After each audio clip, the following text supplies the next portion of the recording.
فأنا ناصح لإخواني بالصدع بالحق تبيض وجوههم. السكوت في مسألة الحزبية يضرها، فاصدع بما تؤمر وأعرض عن المشركين. سلامي على دماج ورجالها والشيخ يحيى ودار العلم يا سعد بانيها. Bismillahirrahmanirrahim. Alhamdulillahi hamdan katsiran tayyiban mubarakan fih kama yuhibbu rabbuna wa yardah. Asyhadu an la ilaha illallah wahdahu la syarika lah wa asyhadu anna Muhammadan abduhu wa rasuluh sallallahu alaihi wa ala alihi wa ashabihi wa man tabi'ahum bi ihsanin ila yaumiddin. Amma ba'd.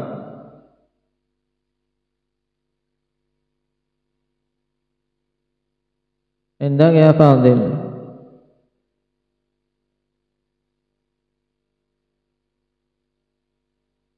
apa hukum ittiba' terhadap Nabi sallallahu alaihi wasallam?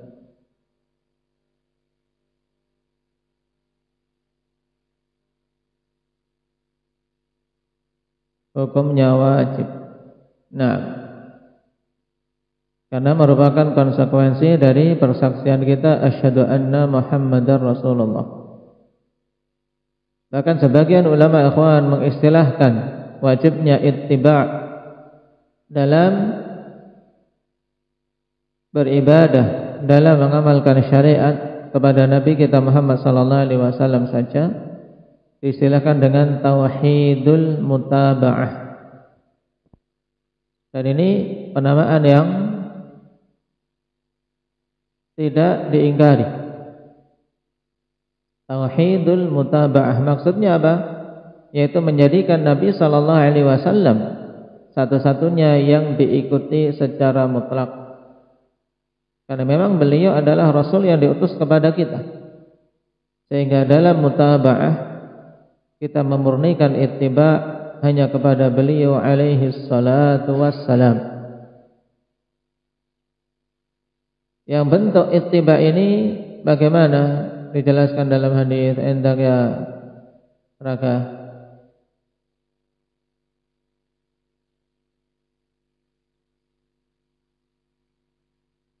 Nah, dengan menjauhi larangan dan menunaikan hal-hal yang diperintahkan. Itu inti dari ittiba'. Dalam salat ittiba' ya tunaikan yang diperintahkan oleh Nabi sallallahu alaihi wasallam dan jauhi hal-hal yang dilarang oleh Nabi sallallahu alaihi wasallam. Dan dalam ibadah-ibadah yang lain. Baik. Umat-umat terdahulu binasa karena mereka tidak menunaikan ittiba' terhadap Rasul yang diutus. Ya Nabi sallallahu alaihi wasallam isyaratkan dengan dua hal yang dengannya mereka keluar dari jalan ittiba' sehingga menjadikan mereka binasa. Apa itu? Muhammad Aceh.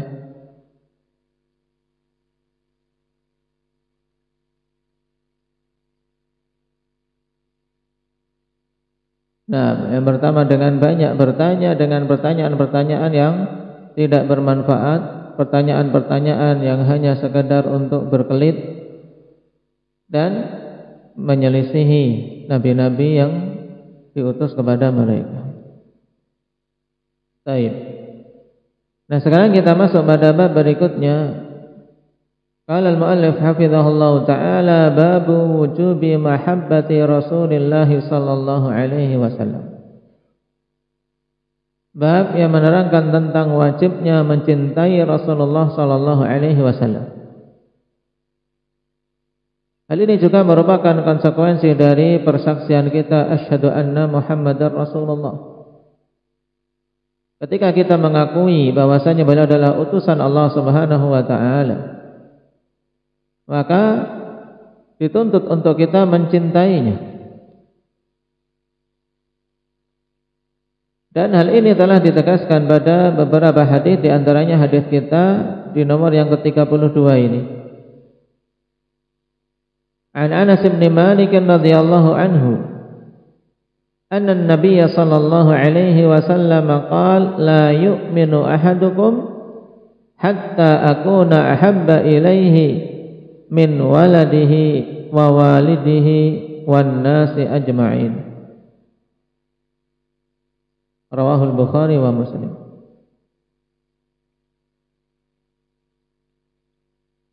Dari Anas bin Malik radhiyallahu anhu bahwasanya Nabi sallallahu alaihi wasallam bersabda, la yu'minu ahadukum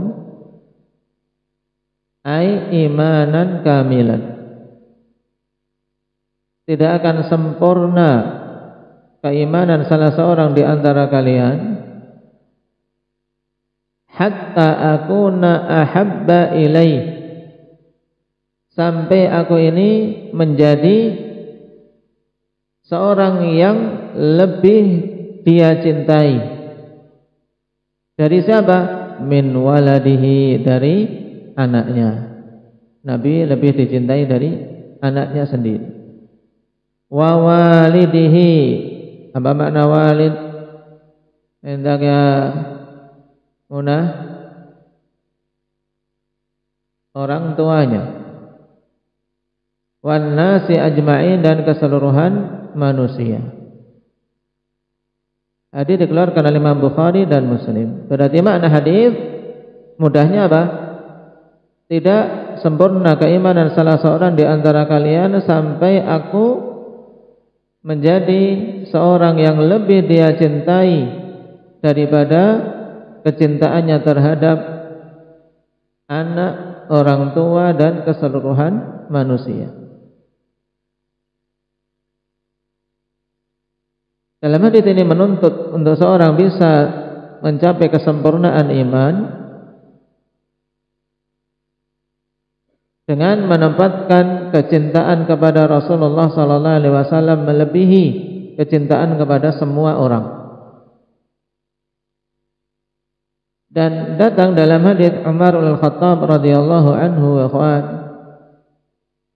penegasan juga bahkan hendaknya kita menempatkan kecintaan kepada Nabi lebih daripada kecintaan kita terhadap diri kita sendiri. Ketika Umar datang kepada Rasulullah sallallahu alaihi wasallam mengungkapkan, "Wallahi ya Rasulullah,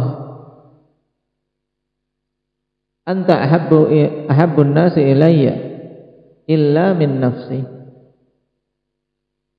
Wahai Rasulullah, sesungguhnya engkau adalah orang yang paling aku cintai di sisiku, melebihi semuanya kecuali atas diriku. Maksudnya Umar dalam ungkapan ini menunjukkan bahwasanya dia masih menempatkan kecintaan kepada dirinya di atas kecintaan kepada Nabi. Adapun kepada selain manusia, selainnya dari manusia-manusia yang ada, kecintaan kepada Rasulullah sudah dia kedepankan. Dan Nabi SAW tegur bahwasanya itu belum cukup. Sampai aku lebih engkau cintai daripada dirimu sendiri. Maka dengan segera Umar radhiyallahu anhu memperbaiki dan menegaskan bahwasanya sekarang Nabi SAW yang paling dia cintai, melebihi kecintaan kepada semua orang dan bahkan melebihi kecintaan kepada dirinya sendiri.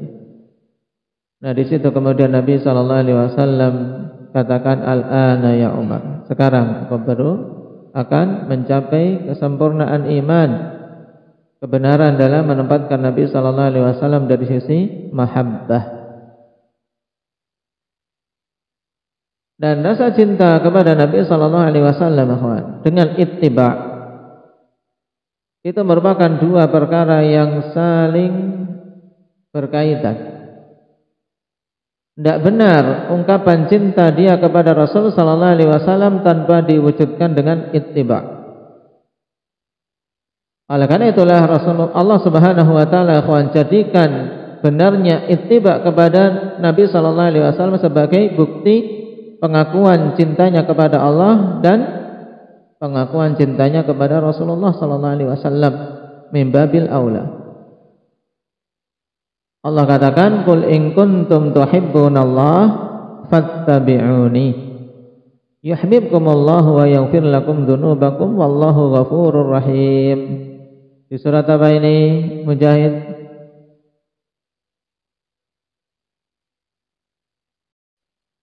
Baik. Nah, dalam surat Ali Imran yang dinamakan ayat ini dengan ayat mihnah, ayat ujian. Qul, katakan wahai Nabi, in kuntum tuhibbunallah fattabi'uni. Jika kalian itu memang betul-betul mencintai Allah Subhanahu wa taala, maka ikutilah aku. Perhatikan kalimat ini, akhwan. Nabi sallallahu alaihi wasallam diperintahkan untuk menyampaikan kepada umatnya. Siapa saja mengklaim dia mencintai Allah, maka harus mengikuti Rasulullah sallallahu alaihi wasallam sebagai buktinya. Adapun pengakuan cinta tanpa mengikuti, maka ini adalah pengakuan dusta belaka. Ini pada pengakuan terhadap Allah saja, ittiba terhadap Rasulullah sallallahu alaihi wasallam dijadikan sebagai apa? Sebagai ujiannya. Kalau lulus dalam ittiba, benar dalam ittiba, maka berarti benar pengakuan cintanya. Demikian pula lebih-lebih lagi kalau dia mengaku mencintai Nabi sallallahu alaihi wasallam, ya jelas-jelas harus diwujudkan dengan apa? Dengan ittiba, dengan mengikuti Rasulullah sallallahu alaihi wasallam. Nah, dan pada zaman sekarang, kawan, banyak sekali pengakuan-pengakuan cinta Rasul yang diwujudkan dengan hal-hal yang dibenci oleh Rasul sallallahu alaihi wasallam. Maka sungguh sebenarnya mereka sedang bermaksiat kepada Rasulullah sallallahu alaihi wasallam. Bagaimana itu dikatakan sebagai cinta Rasul? Kalau dia sendiri apa? Bermaksiat kepada orang yang dicintainya. Karena kecintaan yang benar dia akan ngikut apa? Nah, setiap orang yang mencintai akan mengikuti yang dicintainya. Ini kalau cintanya benar. Nah,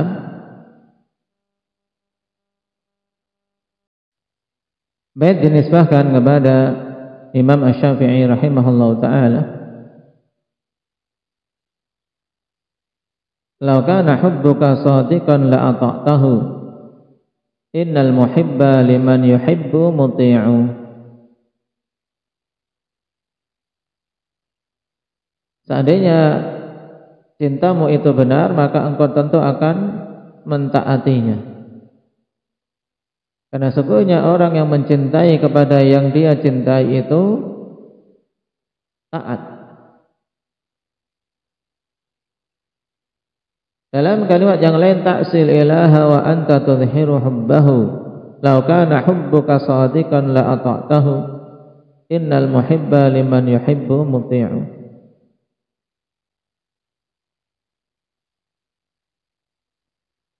Baik. Syahidnya dua kalimat tadi, akhwan, bagus. Lau kana hubbuka shadiqan la ata'tahu. Innal muhibba liman yuhibbu muti'u.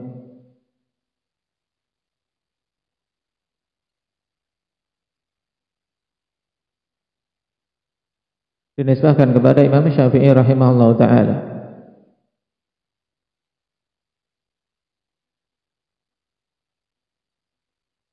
Dan sebagian menisbahkan kepada Ja'far As-Shadiq.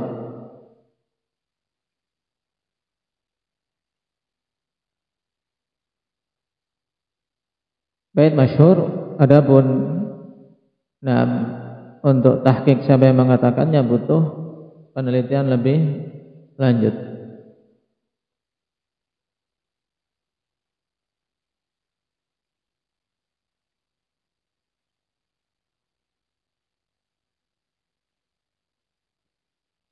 Dan di antara hal yang perlu diingat, akhwan, dalam ittiba' yang merupakan bukti cinta kita kepada Rasul sallallahu alaihi wasallam, itu untuk betul-betul sempurna ittiba' dalam ibadah, dan dalam hal-hal yang dicontohkan oleh Nabi sallallahu alaihi wasallam, maka kita harus memenuhi ittiba terhadap beliau pada 6 hal pokok. Kesempurnaan ittiba harus mencocoki Nabi pada 6 hal pokok. Siapa masih ingat? Indah ya, syukran.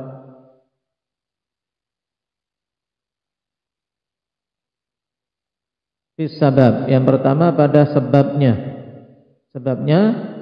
harus mencocoki. Yang kedua zaman, enggak urut enggak apa-apa, pada zamannya, waktunya. Seperti misalnya zikir pagi dan petang, zamannya ya mencocoki yang dicontohkan oleh Nabi sallallahu alaihi wasallam. Yang ketiga makan, tempatnya, pada tempatnya mencocoki yang dibimbingkan oleh Nabi sallallahu alaihi wasallam. Tidak boleh mengkhususkan tempat tertentu yang tidak dikhususkan oleh Nabi sallallahu alaihi wasallam. Yang keempat,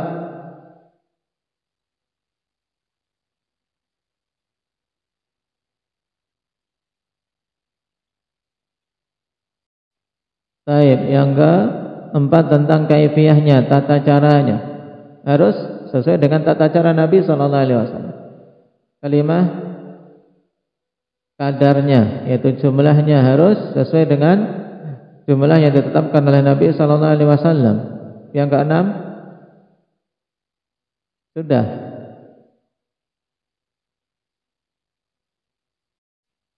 Nah, yang keenam jenis.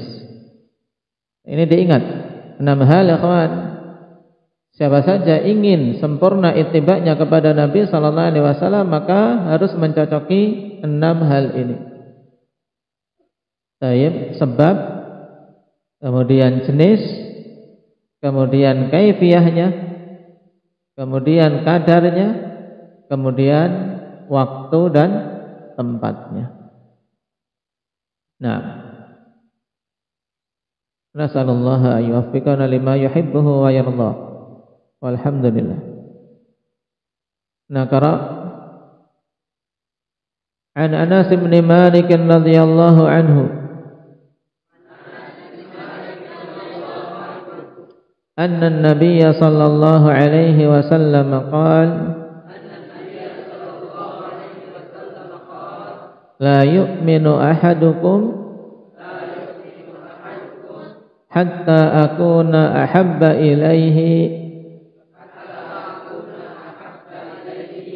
min waladihi wa walidihi wan nasi ajma'in.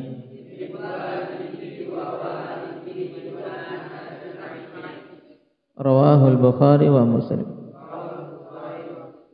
Yang diperhatikan adalah apa? Pada perbedaan walad dan walid. Ya, jangan sampai disamakan. Waladihi tanpa mad, itu anak. Wa walidihi yaitu orang tuanya.